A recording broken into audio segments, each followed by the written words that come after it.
Pumanaw na ang gay impersonator at stand-up comedian na si Michelle O. Bombshell, Roderick Ador Contepay sa tunay na buhay, sa edad na 48, ngayong Lunes ika-6 ng Abril taong 2026.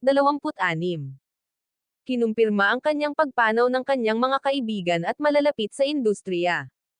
Gayunpaman, hindi pa inilalabas ang detalye tungkol sa sanhi ng kanyang pagkamatay. Sa social media, bumuhos ang tribute mula sa kanyang mga kaibigan at kasamahan, na nagbalik tanaw hindi lamang sa kanyang talento bilang performer kundi pati sa kanyang pagiging mabuting kaibigan at mentor.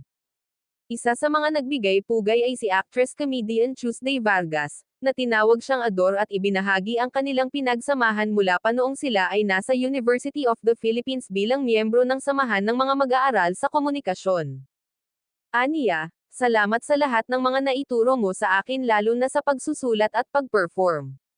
Marami ang hindi nakakaalam pero 16 lang ako nung naging miyembro ako ng UP sa Mascom at si Ador ang unang nagtiwala sa akin. Siya ang una kong mentor at direktor. Hanggang ngayon hindi ko matanggap pa pero alam kong nasa piling ka na ng Diyos. Salamat, salamat, salamat Ador. Nagbahagi rin ng kanyang alaala si actor-comedian Atak, na mahigit 2 dekada nang kakilala si Michelle. Ikinwento rin niya ang kanilang huling pag-uusap bago ang biglaang balita ng pagpanaw ng komedyante.